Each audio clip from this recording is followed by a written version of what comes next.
What are you doing in the dryer, George? Huh? What you doing in there?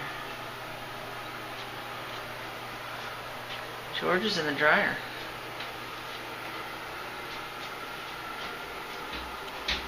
There he goes. Now he's out. Good boy, George.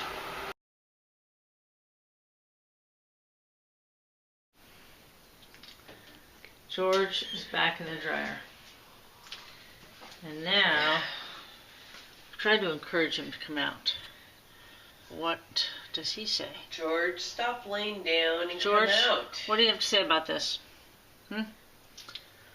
Why do you want to be in the dryer? Why are you holding a dryer in? I think this is a cat protest.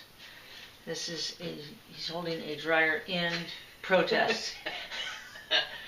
And it's his challenge to us to get him out of the dryer. So as long as he holds a dryer in, our only standpoint now in this standoff between cat and human. I think he's starting to fall asleep. Dryer out. Yeah. Now wake up. Wake up. He's decided to just groom himself. Spend the night holding out. You know, and this protests are prone to. This is prone to happen. With protests. You know, protesters often like to hunker down and try to spend the night and just wait you out and try to get you all in a tizzy about it. But so, do you think the only thing he has to offer is give me more food? Well, I'm not sure what he hasn't really articulated his demands. And that's typical with some of these typical, these young protesters is they go ahead and think, okay, I'll occupy, and then they forget to tell you what they're occupying about. That often comes. Well, I think he's a 99% club.